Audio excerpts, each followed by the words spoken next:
Welcome into the PHNX Sun Devils postgame show, brought to you by the one and only DraftKings Sportsbook app, America's top-rated sportsbook app this week by just $1 on any NFL game. I hope you didn't tonight because that was a bizarre one, or you would have won anyway. You get $100 in free bets if either team scores a point. Just as weird as a game was this one. ASU beats GCU 67-62. Final score: ASU moves on to become 4-6 on the year. GCU falls to 8-2. I'm here with Mike Luke, who usually covers our U of A beat, but today he decided to join the lesser of the two basketball teams today. How are we doing, Mike? Dude, Shane, I'm stoked to be here. I always enjoy watching Sun Devil basketball, and I'm ready to rock and roll with some thoughts here. Yeah, it was definitely an ASU basketball game, to say the least. Only shot 3 for 20 from the three-point line. I think that's the most glaring stat for me because this is a team that lives and dies by the three, and they should have died by the three tonight, but GCU wouldn't let them. GCU decided they wanted to shoot as well. They shot 25% from three. Overall, I thought it was a good defensive performance from the Sun Devils. I think that's the best thing I saw out there tonight. But what are your thoughts, Mike? You know, it's weird when you look at ASU. I've never really felt with Bobby Hurley that the right Same thing. Right. That the parts really equal what the sum should be. And watching this game, it's that, I mean, this was a fun but a difficult game to watch because offensively, when both teams are shooting 31% from the field, that's just not easy. I look at it out there though, and I think to myself that you've got a guy like Kamani Lawrence who is a really good player. I mean, there's no doubt about it. But then you look across the court and you look at some of the guys for Grand Canyon that are some of their big parts and their Phoenicians. You know, you look at a Holland Woods, you look at a Jovan Blackshear, guys like that. And I always think to myself when it comes to, ASU, if you could just kind of keep the homegrown talent home. And again, you guys had Holland Woods, so that, that certainly speaks to that. But it's a program that I think should be better than it is. Bobby Hurley is always fascinating for me to watch because obviously this isn't a good year for them, but it always feels like that he has enough talent in there to kind of get into the play-in game. So it's kind of like play-in game you, if that makes any sense. That should be the new slogan. No, you hit the nail on the head. I mean, this team, it's bizarre to me. It's kind of the same thing every year. This one's a little different because they're still trying to figure out who that guy is. There's no more Remy Martin to bail you out whenever you need a bucket. And DJ Horn has been that guy at moments. Jay Heath has been that guy at moments. Marion Jackson should be that guy, but still he cannot find his shot. Me and Jacob were talking. I think he just has the yips from deep or something. He missed a layup last game. He had some pretty bad misses today, but not from the free throw line. He was 8 for 8. And that was a huge improvement for the Sun Devils. They were hovering around 91%, I believe, from the free throw lines. You know what, Shane? Jackson to me was really going to be the key to your guys' success this year. In that you look at his background, obviously coming over from Toledo, 18 points, 6 rebounds, 5 assists. You don't really need him to be like a conference player of the year type guy, but you needed him to be a guy that was going to be kind of a staple of the on the all Pac-12 team. And that really so far just hasn't happened. To me, there were two guys that were really going to be kind of the linchpins to ASU's success. And it was going to be Marion Jackson and it was going to be Marcus Bagley. And obviously, like, Marcus Bagley is taking a page out of Marvin Bagley's professional career, and that it doesn't seem like he plays very much. So, those were the two guys that I think really needed to be linchpins. And so far, that just really hasn't occurred. Yeah, and that's something that's a little bit encouraging if you're a Sun Devil fan, is that GCU is not a great team to beat by any means. I mean, they're not bad, but they're not a huge team to beat. But they're still beating them regardless. I mean, they're a tough team. Remy Martin had to bail them out last year on a buzzer beater. You're doing this without some of your best players not playing very well on the court, and you're without your quote-unquote best player. Well, I thought Kamani Lawrence was the best player tonight, though. 14 points and 14 rebounds. He's just an animal. There were some fun moments shared between him and his old roommate, Taeshon Cherry. Taeshon Cherry was picking him up half court the whole time. Drew charged against him, had some words to say. They talked at the free throw line. Obviously, Cherry ended up fouling out, only shot 2 for 11 from the field. But, yeah, not much has changed with him since he left ASU, I'd say. One thing that I'll say about Kamani Lawrence is that's the one guy on the ASU roster, and I was talking with some people watching the game that feels like he could play for about anybody. Now, again, it feels like he's been there for 8 years. I think it's only 7. Yeah. But he's a guy that can do a little bit of everything though for you. You know, he can get some rebounds. He's got a decent handle for his size. He can score a little bit. He's a good player. I think the thing though that when you look at the ASU roster is they're just short on guys like that though that have been there for 3 years, that have been there 2-3 years, and have been able to kind of see that that maturation that you've seen up close, you personally with Kamani Lawrence. And I think that's a little bit of probably the concern. But I think at this point, with the way that the college basketball transfer portal is, you're trying to bring in as many guys as you can. Sometimes it works. Sometimes it doesn't. You look at Oregon. I mean, they look terrible, and they brought in a ton of guys from the transfer portal. I think with ASU, it's a little bit of the same way. It's just you got to be able to hit on these guys if you're going to be able to expect success. Absolutely. And Kamani's transition from kind of young guy when he was here was mainly defense. You kind of cringe every time he put up a jumper. And now he's getting doubled against Oregon last week and puts up consistently good numbers, almost always has a double-double in him, and obviously gives you that on the defensive end. A really fired-up guy. He kind of reminds me of Pal Anderson when he was at UCLA. I don't hate that. I like that. I like that. Yeah. He did. Yeah, so go for it. No, Kyle Anderson was the guy. And sorry, Shane, this is your show. I'm my bad, dude. No, you're good. Go ahead. Kyle Anderson was the guy that just never looked like it should work. Like it looked like I could beat him in a suicide, or it looked like I could beat him in a, like hitting the net, but somehow it does. Lawrence has got a little bit of that, and that he's not overly athletic, but at the same time, he kind of gets to where he needs to be able to get on the court. Mm-hmm. Yeah, absolutely. There's some weird lineup things going on. I think Bobby's still trying to kind of figure out the right thing. They did go with the 0, 1, 2, 3, 4 lineup. All the players' numbers were in succession. They did that for the second time this year. Then they started to switch some stuff up. There was a lot of foul trouble early in the game with the bigs. They went with Boachi and Gaffney in at the same time a couple times in the first half. They kind of stayed away from them in the second half. I'd like to see more of Jemiah Neal, I think. Freshman, 6'6", not a great scorer, obviously, but really good defender, always brings you some energy. He came in for about 30 seconds in the second half start, and then he came right back out. There's just some stuff to figure out with a lot of players and where they fit right now, but there's some bright spots for sure. Yeah, what's kind of been it was a guy that I actually liked, and I see you, Jacob. And I'm curious to your take on this, Shane, because you obviously would know a lot more about this than me. When I saw Jalen Graham in high school, I thought that he was a guy that by the time he was an upperclassman could really be problems. And I'm not necessarily, an NBA guy, but I thought he was a guy that could be kind of 13-6 and, a couple blocks a game. And it just doesn't seem that has quite happened. And you really need that when you play the kind of style that Hurley does. You need to be able to have that, I don't want to say an enforcer, but a shot blocker that can do a lot of stuff. What's happened? What's happened there? What's gone wayside?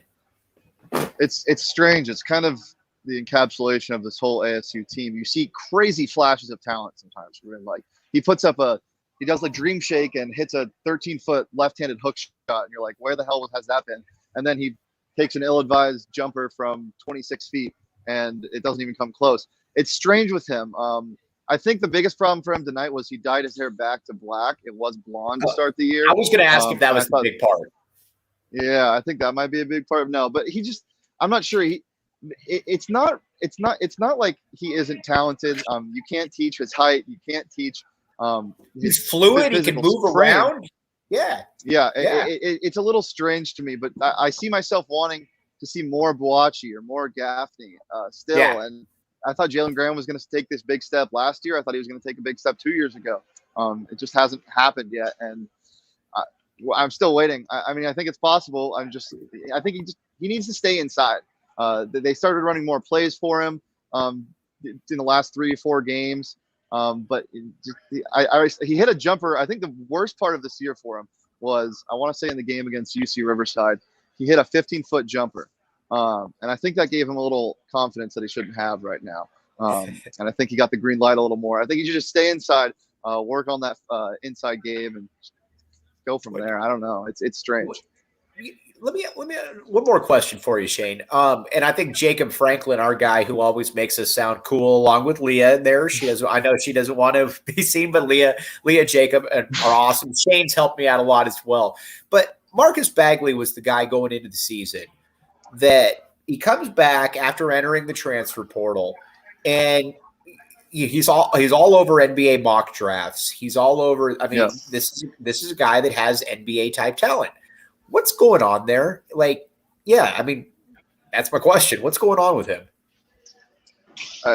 He can't find time. He can't find playing time with injuries and all. I mean, I think if he plays this season, the way they're describing it is they're not. You don't know what the timetable is, and I think that goes with his game in general. I mean, I've seen flashes of him being, and that's just this team. It's flashes. I've seen flashes of him shoot the shit out of the ball. I've also seen him go over 6 in a game and get hurt.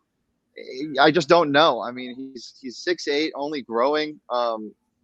He said he was transitioning to the wing this year because they were so undersized last year. He played more of the 4, sometimes even the 5 last year.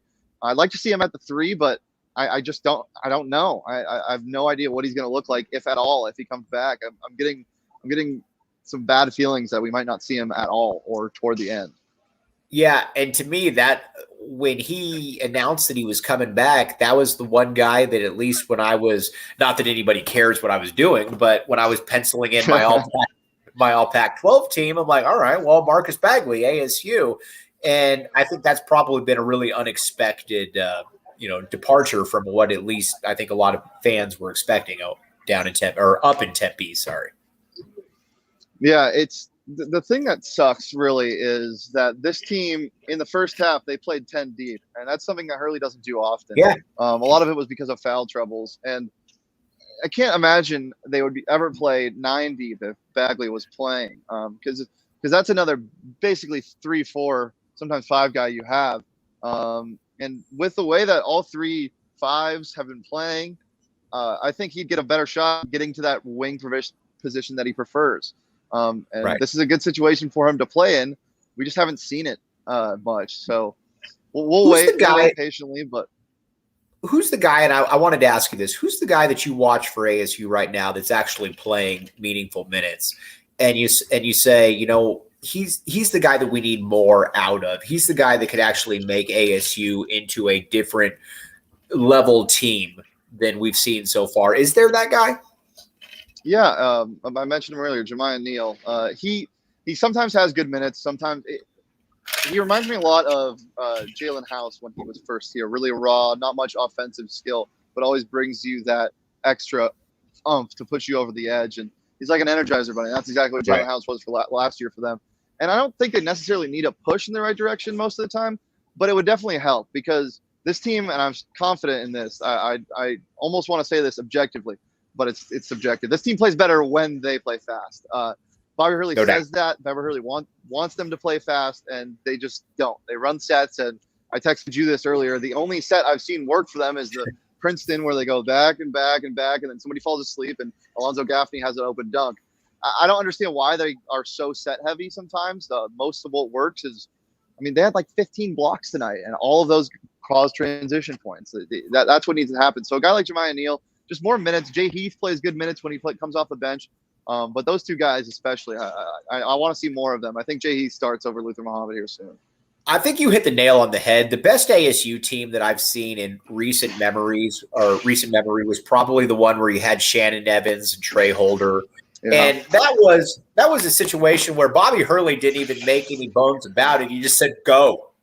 Yeah. I got guys out here that can score the basketball, just go. It is kind of weird watching ASU under Hurley try to run sets because it just seems like something that, you've been following him very closely. This is a guy that essentially rolls the ball out there. That's Josh Christopher when he committed last year essentially said that one of the big reasons I wanted to come to ASU was because he said, I'm going to let you guys go and I'm going to let you show what you can do out there. So when you see him slow the ball down and look for plays, it's that's not really, I think, what Hurley is probably best at.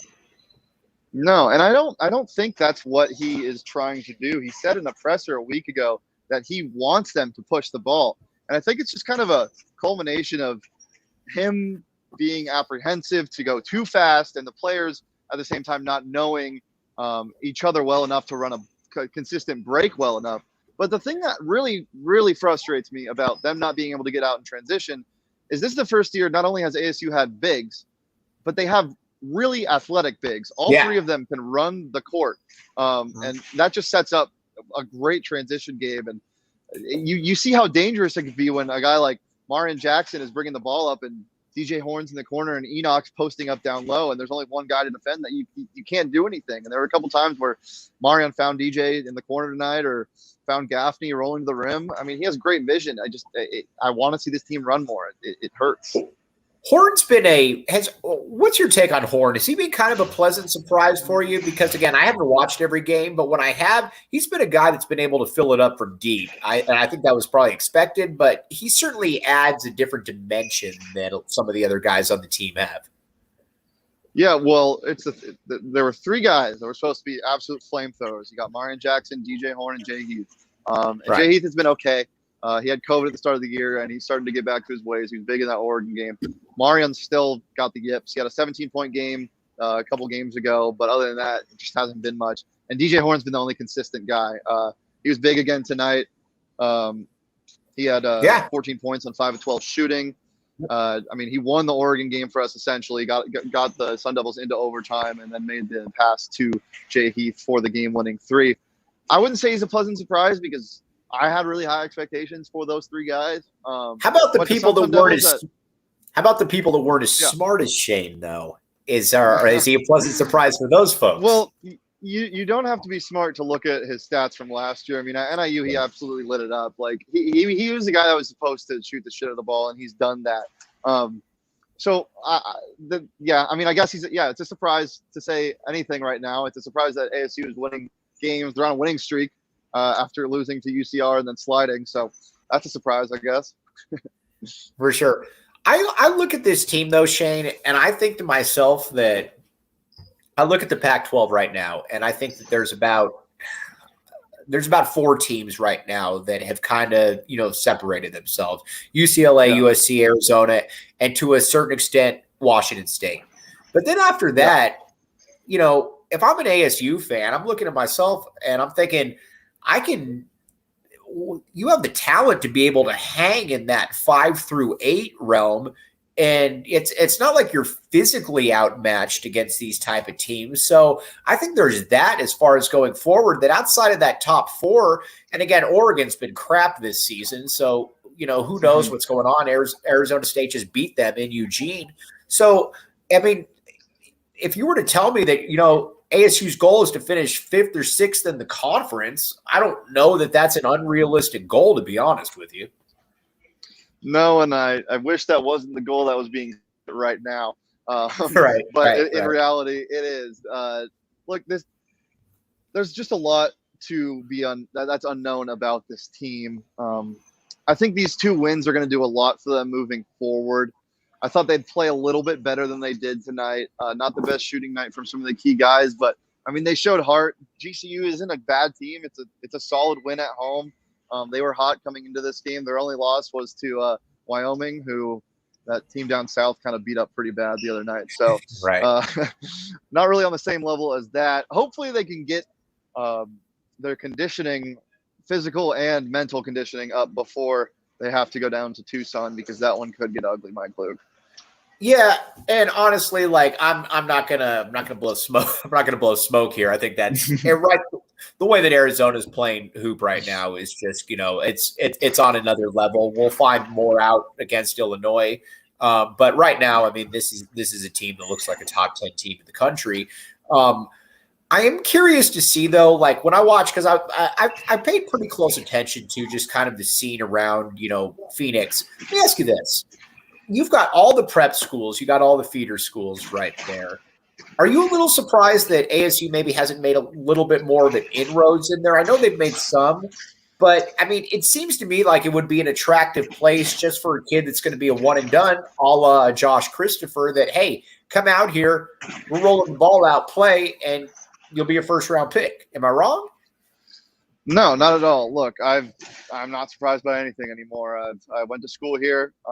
I enjoyed it very much. There's no reason you shouldn't want to come here from a location and just a fun perspective. But for some reason, they can't get the hometown guys to come here, whether it's basketball or football. So no, it hasn't really surprised me because I've already accepted it. But it is strange. It's really strange. They have a couple guys on their radar at the Hillcrests of Arizona that are thinking about coming to ASU. We'll see if that is true.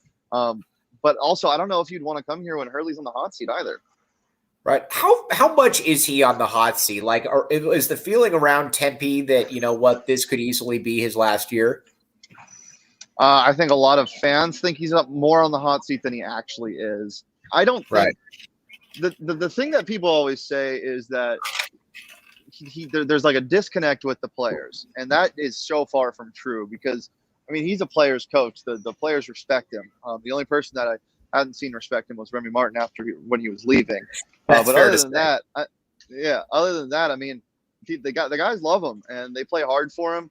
Some things don't work out, underwhelming performances in the tournaments and what have you, but I don't think he's on that much of a hot. Look, if they would have dropped another stinker against Oregon and then lost this game to GCU, he would have been gone after the Washington State performance. But they rallied. They rallied back, and Oregon's not playing their best ball, but they still beat a good team. It doesn't matter. You go into Eugene and you beat.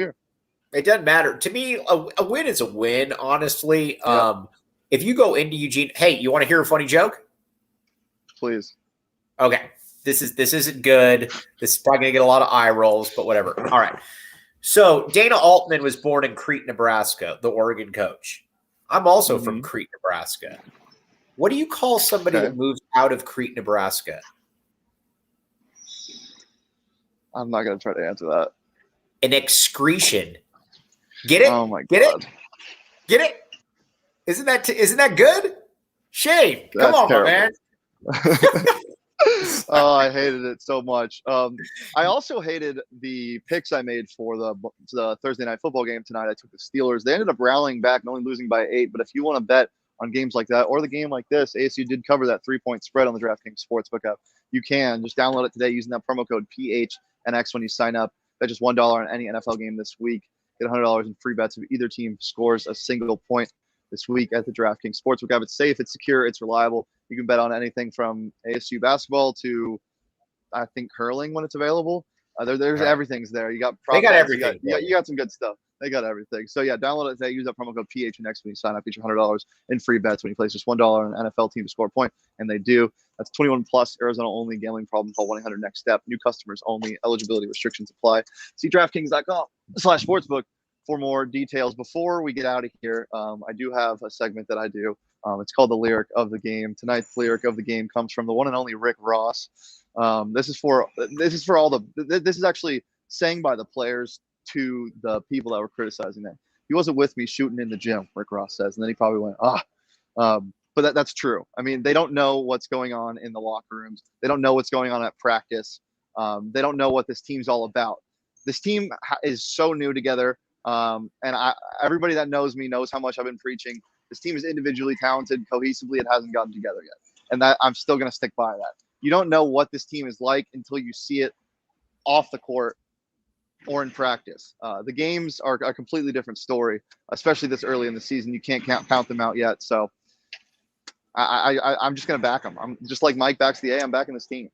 Well, TJ Van Marter just said, I need to know that Mike Luke is back in the A. This isn't on accident, my friend. So yes, here's what I'm going to say, Shane.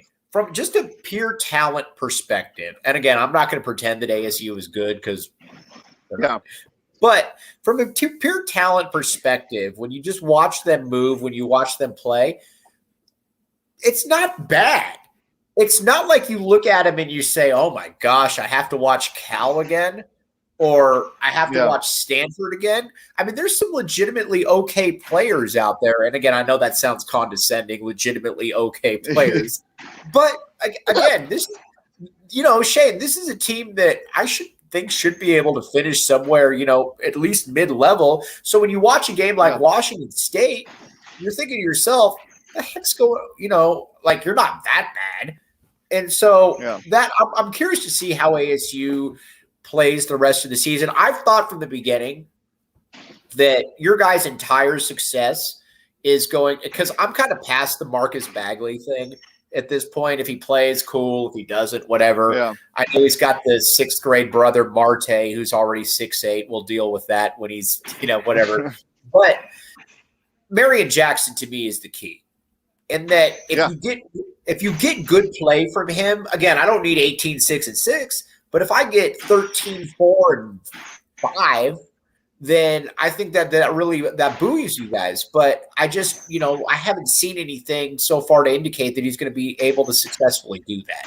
But to me, Shane, just from an outsider perspective, not knowing nearly what you guys all know, that he right there is kind of the key to the success of the season for me, at least for me. Completely agree. I've been preaching that this whole year. I tweeted before the game, is this the game we get the Marion Jackson game? Is this the game we get it? And it hasn't happened yet. I'm confident it will happen. He has too much talent. But to me, I just wish ASU basketball, instead of playing a full 40-minute game, 5-on-5, I wish they could play a 1-on-1, each individual player, because they would wreck people if it was 1-on-1 basketball. They love doing that. But as soon as they can't figure out their spacing, that's when things fall apart. And that's unfortunately how you play the sport of basketball. You have to play a 5-on-5 game. So until they can figure that out, not a lot of luck for them. Yeah, and one other thing too, a little bit of a compliment, an outsider compliment I'll give you, is I think you did hit the nail on the head. Because I've been bothering you to be able to come on to some of the Phoenix Sun Devils podcast post game, so I do appreciate you. Hopefully this isn't the last time. One thing I will say though is that you do have legitimately your bigs can move, and generally with crummy teams, you got bigs that are kind of stiffs. They look like 6'10" Mike Lukes out there. That it's kind of it's the that's plotting. Terrifying sounding.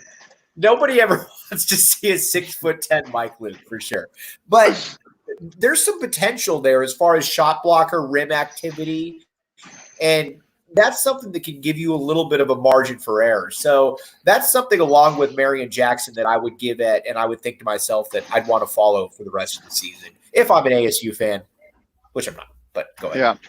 Yeah, for sure. Closing thoughts on the actual game. This team, GCU, is nothing without Blackshear, Holland Woods. I think they finished with 37 of their total points tonight. And they really willed them back into that game. Holland Woods hit a couple crazy threes. And without them, I think they are a very low-level Division I team. But with them, I think they're going to have success in the WAC. And I think this win will look a lot better near the end of the season when you see their final record. Shane, anything else from you, Mike Luke? Don't minimize this. I'm only going to say this. I'm not going to say the Grand Canyon is going to play in the Final Four because, well, they're not. But Grand Canyon is not a bad basketball team, at least from what I watched there. I remember watching Jovan Blackshear when he was at Shadow Mountain, with all Mike Bibby, U of A grad, Mike Bibby, or not grad, but U of A. And I thought that this was a guy that was a Pac-12 caliber player. Now, I think he's found a nice little niche there. But honestly, I think that this is a team that is this is a decent Grand Canyon team. And even though this game was not aesthetically pleasing, this was a good win for ASU. Yeah, for sure. Look, at the end of the day, a win is a win. That's 2 in a row now for the Sun Devils, only trending up. I think that they're playing better. I mean, they scored 67 points tonight. It's better than 29. I will always say that in a win. They have Creighton on Tuesday, 6 p.m. They play at Creighton, and they come home for San Francisco, who's undefeated at 10-0. That's going to be a tough matchup. They got kind of a gauntlet to start the year. I'm not going to lie, Mike Luke. All right, Shane. You know who used to be the coach of Creighton? Dana Altman. You want to hear a joke? Ah. I'm just kidding. I'm not going to put you through that torture again. All right, guys. Appreciate you joining us as always. Tomorrow, me and Mikhail Perkins will be live from studio at 5 p.m. for a nice Friday Fun Day show. We have special guests joining us, so tune in for that. Also tomorrow, PHNX Daily Bet Show. Me and Johnny Venerable have the director of the DraftKings Sportsbook app operations on, Johnny Avello. That's at noon, so you don't want to miss that at all. That's right here on the PHNX Sports YouTube channel. Subscribe, turn your notifications on, leave a like. If you're listening on audio, leave a nice review about my hair. I saw one person did that. Thank you, David. Yeah, you can follow me at Shane Deef. You can follow Mike at Iron Mike Luke or at PHNX_Wildcats. You can follow the show at PHNX_Sun Devils. And we will see you tomorrow at 5. Peace.